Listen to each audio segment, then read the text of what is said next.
Pues muy buenas tardes, Séfora. En primer lugar, agradecerte que hayas aceptado nuestra entrevista, así que un placer tenerte con nosotros. Muchísimas gracias y bueno, gracias a vosotros porque para mí siempre es maravilloso colaborar con los medios en todo lo que sea, pues divulgar y promocionar y visibilizar a la mujer gitana.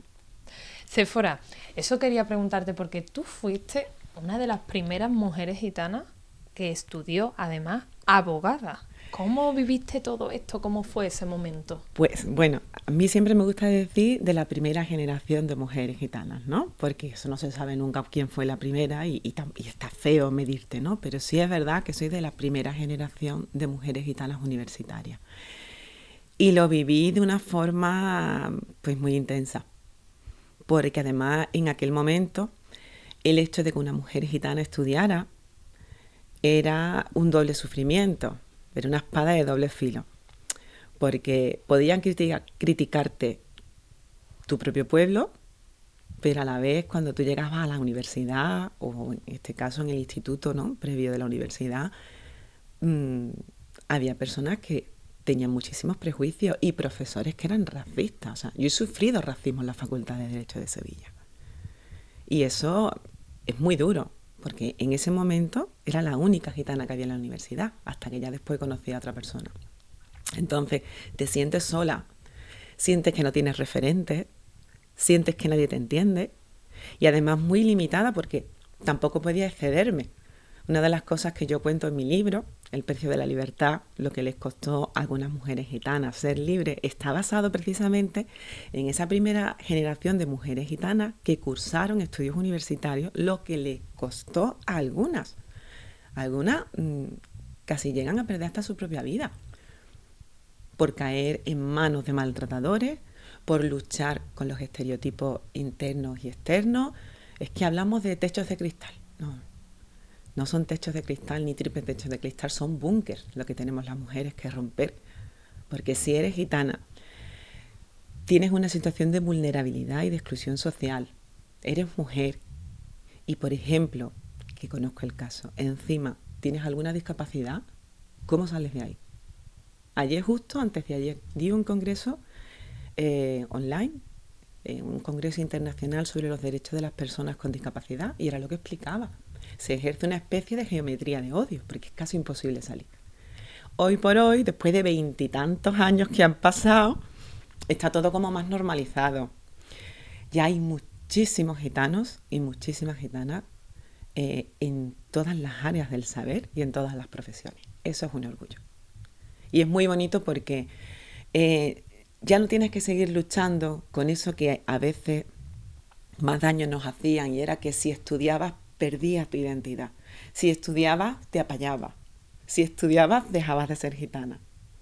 Y en el resto de la sociedad mayoritaria también era muy cruel cuando te decían: bueno, pero tú no digas que eres gitana, porque como no se te nota, como tú eres rubita y con los ojos claros, tú te callas. Perdona, a mí me parió una gitana, me he criado como gitana y lo más orgulloso del mundo son mis raíces y no tengo por qué avergonzarme. Entonces, pues es bonito abrir y cerrar los ojos y ver cómo van cambiando las cosas en cierta medida a mejor. Luego, todo no ha cambiado, brotes de racismo hay, eso es inevitable, y hay muchos otros problemas sociales, económicos, culturales y políticos que hay que cambiar para que de verdad tengamos pues esa igualdad real y efectiva. Séfora, además, yo creo que para tus padres tampoco debió ser muy fácil, ¿no? Porque enfrentarse a eso en aquella época, porque como tú bien dices, hemos evolucionado en ese sentido y ya cada vez hay más mujeres gitanas que se lanzan a estudiar, pero en aquella época para tus padres tampoco debió ser fácil, y para toda la comunidad gitana. Yo siempre digo lo mismo. Yo estudié primero por la misericordia del de arriba, que yo soy muy creyente, y segundo por el ímpetu y el empeño que puso mi madre.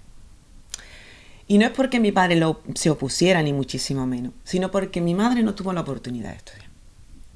Mi madre le tocó criar a todos sus hermanos y ella lo pasó muy mal desde pequeñita. Y ella quería ser abogada.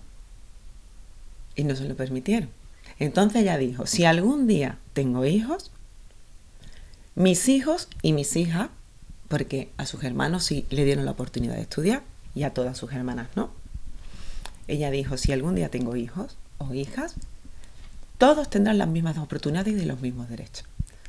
Entonces, cuando ella se casó con mi padre y me tuvieron a mí, que fui la primera, con el paso de los años, llegó el momento pues, de seguir estudiando, ¿no? Terminas el grado escolar, terminas el instituto, que ya en ese momento es un logro, porque la mayoría de las mujeres en aquel momento no terminaban ni el graduado escolar. Y entonces mi padre dice, bueno, ¿y para qué va a seguir estudiando la niña? Si cuando se case, pues la mantendrá su marido. Y dice mi madre, de ninguna manera. La madre se impuso. Hija, si ella quiere, estudia. Bueno, vale, pues la niña quiere estudiar porque estudie. Y entonces, fue una cosa de los dos, pero también fue por la capacidad y la visión que tuvo mi madre. Y entonces, ¿que si sufrieron? Pues claro que sufrieron. Porque en ese momento, en el mercadillo, la única familia que tenían una gitana, una hija gitana universitaria, era yo. O sea, era mi familia, eran mis padres. Y es muy duro, claro que les criticaban. ¿No? ¿Y tu hija qué está estudiando? ¿No? Está todo el día rodeada de payos. Como diciendo, a saber lo que estará haciendo, ¿no? Porque es que en el momento que una mujer está fuera del hogar, pues uno ya cuestiona pues su honradez. Y es muy fuerte. Pero mis padres siempre han sabido muy bien mantenerse en sus pensamientos, en sus posiciones y han luchado mucho por mí, la verdad. Además, Séfora, creo que hubo una época de parón, ¿no? A lo largo de la carrera, creo que fue, y terminaste la carrera trabajando en el mercadillo. ¿Eso bueno, cómo es? A ver, cuéntanoslo y explícanoslo. La historia de mi vida es... Yo prácticamente he hecho derecho 2 veces, literalmente. Yo empiezo la carrera, tengo una serie de problemas personales muy fuertes que no vienen al caso a explicar.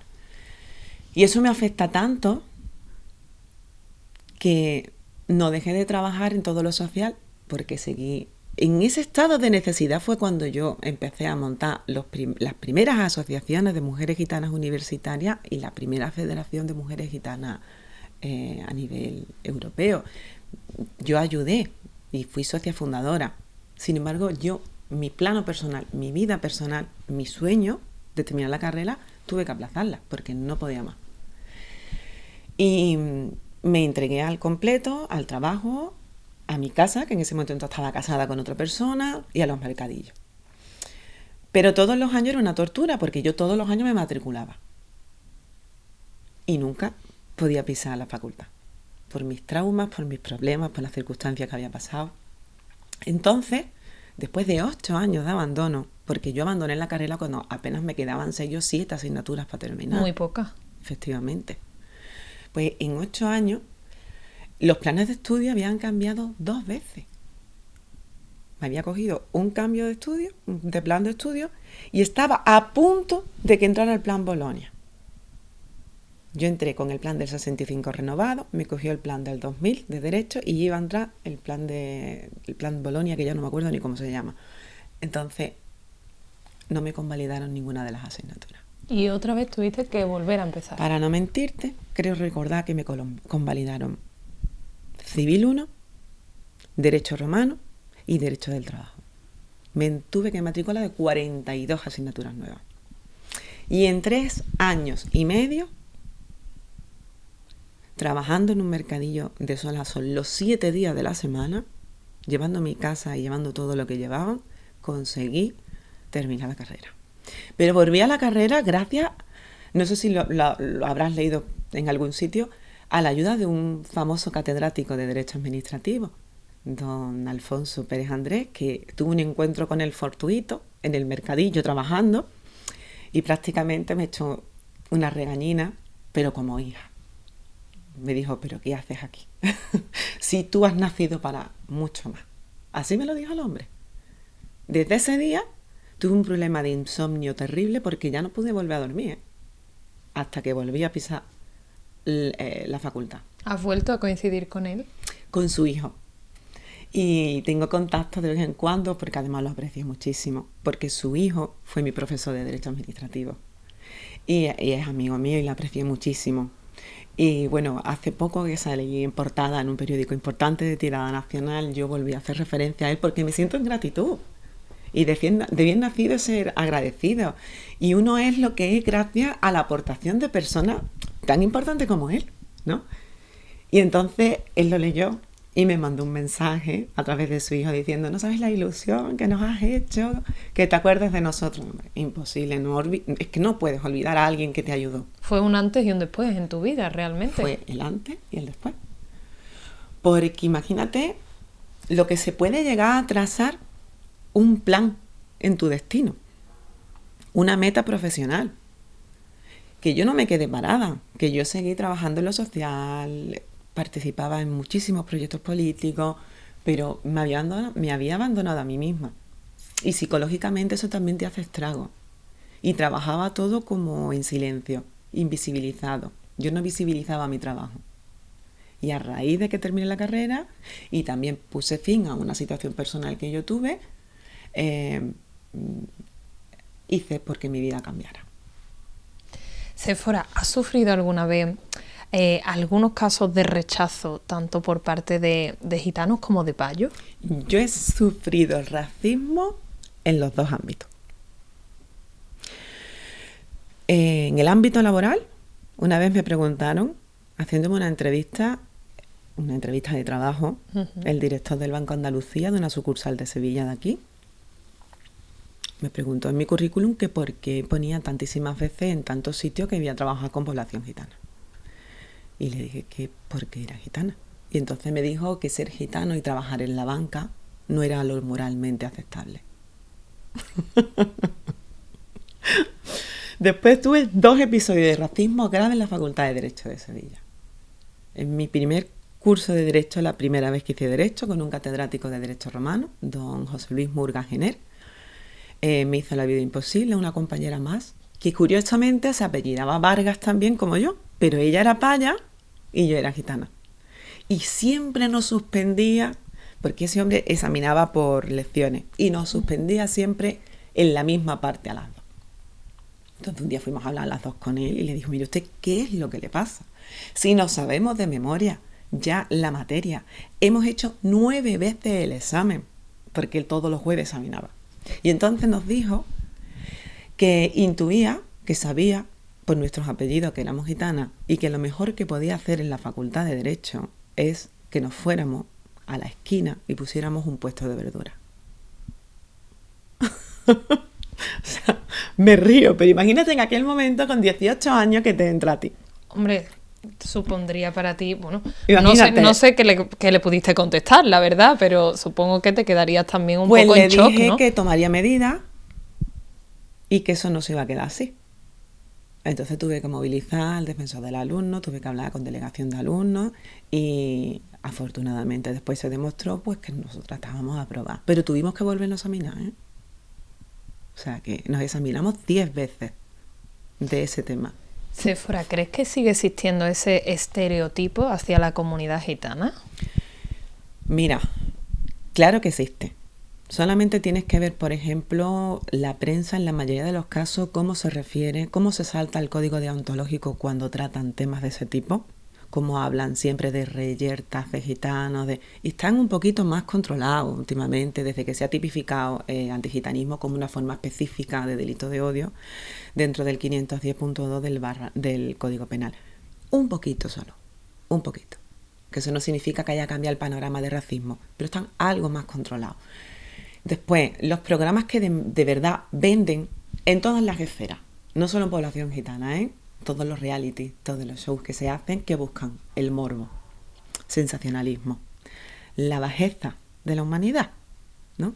Entonces, cuando se sacan programas, no voy a mencionarlos por respeto, donde lo único que se fomenta son los tópicos, donde solo te enseñan un lujo excesivo, excéntrico y actitudes tan banales y tan ridículas que te avergüenzan, la gente sigue pensando, o incluso de repente piensan, que eso es cultura gitana.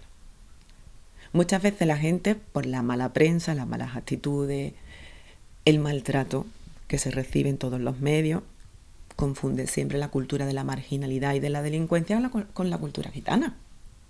No distinguen los valores. O sea, sigue existiendo prácticamente el mismo racismo. Y además las redes sociales encima la fomentan más. Y yo ahí sí culpabilizo mucho a mi gente, al pueblo gitano. Porque hay cosas que no deberían demostrarse, por ejemplo, en TikTok. Hay actitudes que no deberían de enseñarse en TikTok. Llámame conservadora, llámame como quiera, pero yo, que llevo 23 años en esto ya trabajando, sé el daño que están haciendo. Cuando tratan temas sin saber, cuando se atreven a analizar cuestiones jurídicas sin entender, cuando muestran comportamientos como lo hace el resto de la sociedad, ojo, como lo hace el resto de la sociedad. Pero claro, a mí me duele mucho lo mío. ¿Por qué? Porque tú distingues perfectamente cuando alguien está haciendo el tonto de cuando alguien no es tonto. Pero es que la gente, por el peso de los estereotipos y por el peso de los prejuicios y por el racismo, no distingue cuando un gitano está de broma y cuando se está haciendo el tonto de cuando lo es. Y eso es lo que a mí me duele, que sin querer se colabora y se contribuye a visibilizar actitudes que no son propias de nosotros. Séfora, yo no me quiero ir de aquí sin que me definas brevemente qué es para ti el feminismo. Y además, estamos viendo justo detrás de nosotros unos cuadros que también son hechos por ti. Sí. Y es que cuentan la historia de mujeres también. Sí, pues mira, en los últimos meses he trabajado mucho en una futura inminente exposición que se va a llamar El despertar de las mujeres. Entonces he intentado retratar mediante dibujos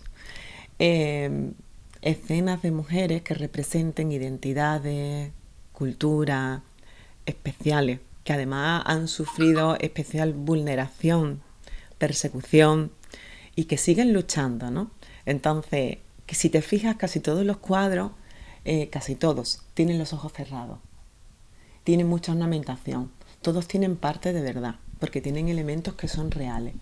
Y, por ejemplo, el escorzo, que es justo el que está detrás, es una mujer que está renaciendo, está resurgiendo, está volviendo a florecer, pero todavía está de espalda, todavía está luchando, no lo hace de forma frontal.